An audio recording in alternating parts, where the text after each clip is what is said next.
মৌনতা অবিশ্বাস্য শক্তি আছে যিয়ে আমাৰ জীৱনক ইতিবাচকভাৱে ৰূপান্তৰিত কৰিব পাৰে। মৌনতাৰ শক্তিয়ে আমাক মানসিক শক্তি দিয়াই নহয়, আমাক ভাল মানুহ কৰি তোলে। মৌনতাৰ পৰা কিছুমান মূল প্ৰেৰণাদায়ক কথা আমি শিকিব পাৰোঁ। মৌনতা কোনো দুৰ্বলতা নহয়, বৰঞ্চ আটাইতকৈ ডাঙৰ শক্তি। যেতিয়া আপুনি মৌন হৈ থাকে, তেতিয়া আপুনি শক্তি সংৰক্ষণ কৰে আৰু অধিক ফলপ্ৰসূ হয়। যিমানেই মৌন হৈ থাকিব, সিমানেই শুনিব আৰু শিকিব। মৌনতাই প্ৰজ্ঞাক লালন পালন কৰে।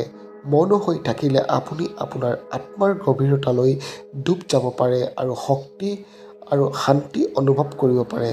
মৌনতাই চিন্তা আৰু অনুভৱ স্পষ্ট কৰাত সহায় কৰে, জীৱনক ইতিবাচক দিশ দিয়ে। শুদ্ধ শব্দ ব্যৱহাৰ, যেনে এই শিল্পই সঠিক সময়ত সঠিক শব্দ ব্যৱহাৰ কৰিবলৈ শিকায়।